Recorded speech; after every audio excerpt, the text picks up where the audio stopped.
Hi friends, முக்கியமான நாளான இன்றைக்கி என்ன நாள்? எல்லாருக்கும் தெரிஞ்சது குழந்தைகள் தினம். அனைவரது வீட்டில் உள்ள அனைத்து குழந்தைகளுக்கும் எங்களுடைய குழந்தைகள் தின நல்வாழ்த்துக்கள். இந்தியாவின் டாபிக் போகலாம்.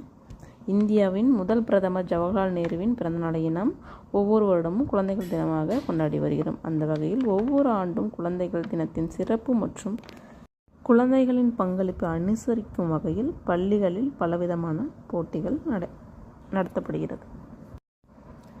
நேரு கடந்து வந்த பாதையை பார்க்கலாங்களா? சுதந்திர இந்தியாவின் முதல் பிரதமர் 1889 நவம்பர் 14 உத்தரப்பிரதேசத்தில் உள்ள அலகாபாத்தில் மோதிலால் நேரு, சொரூபராணி ஆகியோருக்கு மகனாக ஜவஹர்லால் நேரு பிறந்தார். 13ஆம் வயதில் அன்னி பெசன்ட் அம்மையாரின் பிரம்மஞான சபை கொள்கையால் ஈர்க்கப்பட்டார்.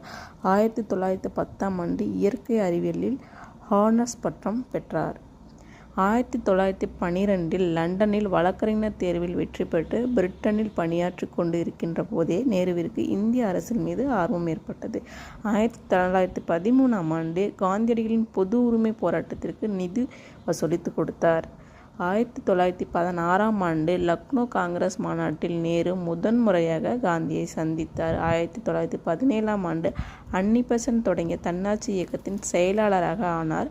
1919 இண்டிபெண்டன்ட் இதழை தன்னுடைய தந்தை மோதிலால் நேருவுடன் இணைந்து ஆரம்பித்தார்.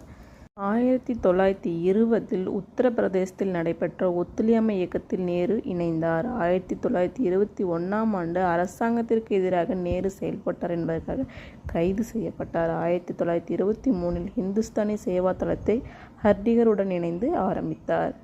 1926 காந்தியின் வழிகாட்டுதலால் இந்திய தேசிய காங்கிரஸ் இயக்கத்தை தொடக்கி தலைமை பொறுப்பேற்று வழி நடத்தினார். 1927 மாஸ்கோவில் நடைபெற்ற ரஷ்ய புரட்சியின் 10ஆம் ஆண்டு விழாவில் பங்கேற்றார்.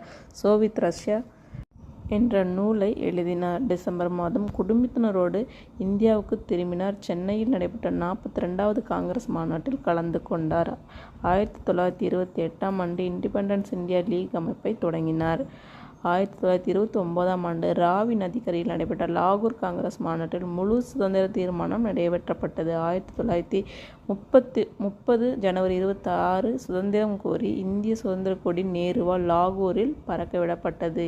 ஏப்ரல் 14 உப்பு சத்தியாகிரக போராட்டத்தில் கலந்து கொண்ட போது உப்பு காய்ச்ச முயன்றதாக நேரு கைது செய்யப்பட்டு 6 மாத காலம் அலகாபாத் நைனி சிறையில் இருந்தார். 1935 அனைத்து இந்திய மக்கள் மாநில மாநாட்டின் தலைவராக தேர்வானார். 1938 தேசிய திட்ட கமிட்டியின் தலைவராக தேர்வானார்.